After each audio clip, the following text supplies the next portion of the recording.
ക്യാൻസറിനെ എങ്ങനെ തിരിച്ചറിയാം? ഫസ്റ്റ് സ്റ്റേജിലും സെക്കൻഡ് സ്റ്റേജിലൊക്കെ ക്യാൻസറുകൾ കണ്ടെത്തുകയാണെങ്കിൽ അതിനെ കുറച്ചുകൂടെ കൂടുതൽ ചികിത്സിക്കാനും വളരെ പെട്ടെന്ന് ആ രോഗിയെ സേവ് ചെയ്യാനും നമുക്ക് സാധിക്കും. തുടക്കത്തിൽ കാണിക്കുന്ന ലക്ഷണങ്ങൾ എന്തൊക്കെയാണ് എന്നാണ് ഇന്ന് പറയാൻ ഉദ്ദേശിക്കുന്നത്.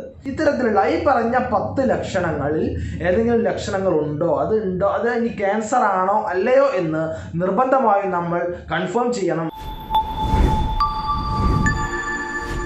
ക്യാൻസറിനെ എങ്ങനെ തിരിച്ചറിയാം? ക്യാൻസർ ബാധിച്ച ആളുകൾ ഓരോ വർഷം കഴിയും തോറും കൂടിക്കൂടി വരികയാണ്. ഒരു വർഷത്തിൽ ഏകദേശം 1,40,00,000 ആളുകൾക്ക് ക്യാൻസർ ബാധിക്കുകയും അതിൽ 50% ആളുകൾ അഥവാ 70 ലക്ഷത്തോളം ആളുകൾ ക്യാൻസർ ബാധിച്ച് മരിക്കുകയും ചെയ്യുന്നുണ്ട്. ഇങ്ങനെ 50% മരണസംഖ്യ ഉള്ളത് കൊണ്ടാണ് എല്ലാ ആളുകളും ഇതിനെ വളരെ ഭീതിയോടുകൂടി കാണുന്നത്.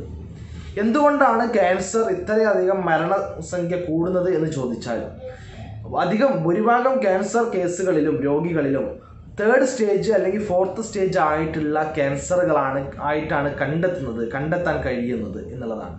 വളരെ വേഗത്തിൽ തന്നെ ഫസ്റ്റ് സ്റ്റേജിലും സെക്കൻഡ് സ്റ്റേജിലൊക്കെ ക്യാൻസറുകൾ കണ്ടെത്തുകയാണെങ്കിൽ അതിനെ കുറച്ചുകൂടെ കൂടുതൽ ചികിത്സിക്കാനും വളരെ പെട്ടെന്ന് ആ രോഗിയെ സേവ് ചെയ്യാനും നമുക്ക് സാധിക്കും. അതുകൊണ്ട് ക്യാൻസർ ഉള്ള ആളുകൾ ശ്രദ്ധിക്കേണ്ടത്, അല്ലെങ്കിൽ ക്യാൻസർ ബാധിച്ചിട്ടുണ്ടോ, അല്ലെങ്കിൽ ക്യാൻസറിൻ്റെ ലക്ഷണങ്ങൾ എന്തെല്ലാമാണ്, തുടക്കത്തിൽ കാണിക്കുന്ന ലക്ഷണങ്ങൾ എന്തൊക്കെയാണ് എന്നാണ് ഇന്ന് പറയാൻ ഉദ്ദേശിക്കുന്നത്. ക്യാൻസറിന് പല ഘടകങ്ങളും പല കാരണങ്ങളും ഉണ്ട്. എന്നിരുന്നാലും വളരെ പ്രധാനമായിട്ട് നമ്മുടെ ജീവിതശൈലി തന്നെയാണ് ക്യാൻസർ ഇത്രയധികം കൂടുന്നതിന് വേണ്ടിയിട്ട് കാരണമായിട്ടുള്ളത്. വളരെ പ്രധാനമായിട്ടുള്ള ഒരു 10 ലക്ഷണങ്ങളാണ് ക്യാൻസർ രോഗികളിൽ ആദ്യമായി കാണാൻ സാധ്യതയുള്ള കണ്ടുവരുന്ന 10 ലക്ഷണങ്ങളാണ് പറയാൻ ഉദ്ദേശിക്കുന്നത്. ആദ്യത്തെ ലക്ഷണം വിളർച്ചയാണ്. ശരീരത്തിലെ ഹീമോഗ്ലോബിൻ്റെ അളവ് നന്നായി കുറയുക. അകാരണമായി മറ്റൊരു കാരണവുമില്ലാതെ പെട്ടെന്നുണ്ടാകുന്ന വിളർച്ച, വളരെയധികം ഹീമോഗ്ലോബിൻ കുറയുകയും ക്ഷീണിക്കുകയും ചെയ്യുന്ന ഒരവസ്ഥ.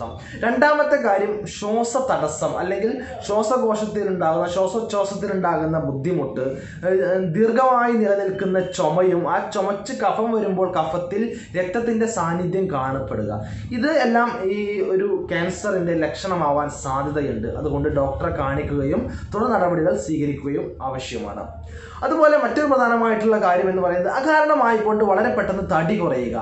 സാധാരണഗതിയിലുള്ള ഒരു മനുഷ്യൻ വളരെ പെട്ടെന്ന് മറ്റൊരു അസുഖങ്ങളോ കാരണമോ ഇല്ലാതെ വളരെ പെട്ടെന്ന് തടി കുറയുക, അത് കാരണം വളരെ ക്ഷീണിച്ച് ഒന്നും ചെയ്യാൻ കഴിയാത്തൊരവസ്ഥയിലേക്ക് അയാൾ മാറുകയാണെങ്കിൽ നമ്മളിത് ക്യാൻസർ ആണോ എന്ന് ഉറപ്പുവരുത്തുന്നതിന് വേണ്ടി ഡോക്ടറെ കാണണം, നിർദ്ദേശങ്ങൾ തേടേണ്ടതുണ്ട്. മറ്റൊരു പ്രധാനപ്പെട്ട കാര്യം, മൂത്രമൊഴിക്കുമ്പോൾ മൂത്രത്തിൽ രക്തങ്ങൾ ഉണ്ടാവുക, രക്തത്തിൻ്റെ പാടുകൾ മൂത്രത്തിൽ കാണപ്പെടുക എന്നുള്ളത്. അല്ലെങ്കിൽ മൂത്രമൊഴിക്കുമ്പോൾ കൃത്യമായി മൂത്രമൊഴിക്കാൻ കഴിയാതെ മൂത്ര തടസ്സമോ അല്ലെങ്കിൽ മൂത്രം ഉറ്റി വീഴുന്ന അവസ്ഥയോ ഉണ്ടാകുന്നതും അത് സംബന്ധമായിട്ടുള്ള ക്യാൻസർ ഉണ്ടാവാൻ സാധ്യതയുള്ള ഒരു ലക്ഷണങ്ങളിൽ ഒന്നാണ്. അതുപോലെ തന്നെ സ്തനാർബുദം, ബ്രസ്റ്റ് ക്യാൻസർ എന്ന് പറയുന്നത്, അതിലുണ്ടാകുന്നതാണ് സ്തനങ്ങളിൽ ഉണ്ടാകുന്ന മുഴകൾ. വളരെ പെട്ടെന്നോ അല്ലെങ്കിൽ വളരെ ചെറുതോ വലുതോ ആയിട്ടുള്ള മുഴകൾ കാണപ്പെടുക. സ്ത്രീകളാവുമ്പോൾ ഒരു 35 വയസ്സിന് മുകളിലുള്ള സ്ത്രീകളൊക്കെ ഇടയ്ക്കിടയ്ക്ക് സ്വന്തം സ്തനം എക്സാമിൻ ചെയ്യുകയും എവിടെയെങ്കിലും മുഴകളോ തടിപ്പുകളോ പാടുകളോ കാണപ്പെടുന്നുണ്ടെങ്കിൽ അല്ലെങ്കിൽ വേദനയോ മറ്റോ ഉണ്ടെങ്കിൽ ഡോക്ടറെ കാണിക്കുകയും അതില്ല എന്ന് ഉറപ്പുവരുത്തുകയും ചെയ്യേണ്ടത് നിർബന്ധമായിട്ടുള്ള ഒരു കാര്യമാണ്. അതുപോലെ മലദ്വാരത്തിൽ രക്തസ്രാവം ഉണ്ടാവുക, മലബന്ധം ഉണ്ടാവുക, അല്ലെങ്കിൽ കൃത്യമായിട്ട് മലം പോവാതിരിക്കുകയും അവിടെ ബ്ലീഡിങ് ഉണ്ടാവുകയും ചെയ്യുക. അത് തെറ്റിദ്ധാരണപരമായി അത് ഹെമറോയിഡ്സ് ആണോ പൈൽസ് ആണോ എന്ന് തെറ്റിദ്ധരിക്കപ്പെടുകയും ക്യാൻസർ കണ്ടെത്താൻ വളരെ ലേറ്റ് ആവുകയും ചെയ്യാറുണ്ട്. അതുപോലെ തന്നെ മറ്റൊരു പ്രധാനമായിട്ടുള്ള കാര്യമാണ് പ്രോസ്റ്റേറ്റിൽ ഉണ്ടാകുന്ന മുഴകൾ. പ്രോസ്റ്റേറ്റ് ഗ്രന്ഥി, പുരുഷന്മാരുണ്ടാകുന്ന പ്രോസ്റ്റേറ്റ് ഗ്രന്ഥിയിൽ മുഴകൾ ഉണ്ടാവുക, അത് കാരണം മലബന്ധം ഉണ്ടാവാം, അല്ലെങ്കിൽ മൂത്ര തടസ്സം ഉണ്ടാവാം. അത്തരത്തിലുള്ള ക്യാൻസറുകളും ഉണ്ടാവാൻ സാധ്യതയുണ്ട്. മറ്റൊന്നാണ് ആർത്തവ വിരാമമുള്ള സ്ത്രീകൾക്ക്, അഥവാ ആർത്തവം നിലച്ചുപോയ സ്ത്രീകളിൽ വീണ്ടും ആർത്തവം വരിക. അപ്പോൾ അത് വീണ്ടും ആർത്തവം തന്നെയാണ് വരുന്നത് എന്ന് തെറ്റിദ്ധരിക്കാതെ അത്തരം ഉണ്ടാകുന്ന ബ്ലീഡിങ്ങുകൾ കൺഫേം ചെയ്യുന്നതിന് വേണ്ടി ഡോക്ടറെ കാണിക്കുകയും എന്തെങ്കിലും യൂട്രസ് സംബന്ധമായിട്ടുള്ള ക്യാൻസറുകളോ മറ്റു സെർവിക്കൽ ക്യാൻസറുകളോ ഉണ്ടോ ഇല്ലയോ എന്ന് കൺഫേം ചെയ്യുകയും അത്യാവശ്യമാണ്. മറ്റൊന്ന്, ശരീരത്തിൽ തൊലിയിൽ കാണപ്പെടുന്ന മറുകുകൾ അഥവാ കാക്കപ്പുള്ളികൾ എന്നൊക്കെ പറയുന്നത് സാധാരണ സാധാരണമായി കൊണ്ട് വലിപ്പം കൂടിക്കൂടി വരിക, സാധാരണ ഉള്ള വലിപ്പത്തിൽ അധികമായി വലിപ്പം കൂടിക്കൂടി വരിക, അതിൽ പ്രത്യേകതമായി എന്തെങ്കിലും കാണുക, അങ്ങനെയൊക്കെയാണെങ്കിൽ ഉടനെ ഡോക്ടറെ കാണുകയും അതിൽ എന്തെങ്കിലും ക്യാൻസർ സാധ്യതയുണ്ടോ എന്ന് കണ്ടെത്തുകയും ചെയ്യുക. ഉണ്ടെങ്കിൽ അതിന് ഉടനെ തന്നെ ചികിത്സിക്കുക.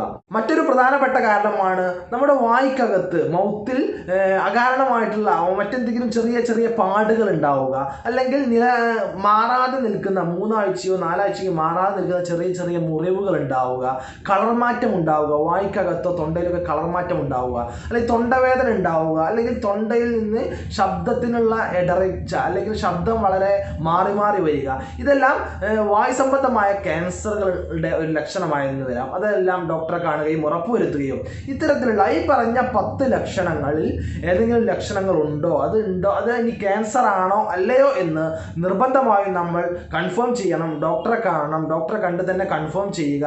എന്നിട്ട് ഇത് ആവശ്യമാണെങ്കിൽ അതിന് കൃത്യമായിട്ടുള്ള ചികിത്സയും എടുക്കുകയാണെങ്കിൽ ക്യാൻസർ അതിൻ്റെ 3rd സ്റ്റേജിലേക്കും 4th സ്റ്റേജിലേക്കും പോകാതെ നമുക്ക് അതിൻ്റെ 1st സ്റ്റേജിലോ 2nd സ്റ്റേജിലോ തന്നെ അതിനെ പിടിച്ചു നിർത്താനും കൃത്യമായിട്ട് ചികിത്സിച്ച് പൂർണ്ണമായിട്ട് ഭേദമാക്കാനും കഴിയും. അതിനുള്ള ചികിത്സാ രീതികൾ ഇന്ന് ഒരുപാട് നമ്മുടെ നാട്ടിൽ ലഭ്യമാണ്. റീജിയണൽ ക്യാൻസർ സെൻറ്റർ തിരുവനന്തപുരത്തുണ്ട്, അതുപോലെ ഹോമിയോപ്പതി ക്യാൻസർ സെൻറ്റർ മലപ്പുറം ജില്ലയിൽ വണ്ടൂർ ഉണ്ട്.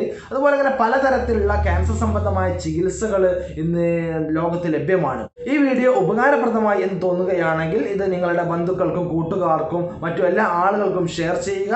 മറ്റൊരു വീഡിയോയുമായി നമുക്ക് വീണ്ടും കണ്ടുമുട്ടാം. നന്ദി, നമസ്കാരം.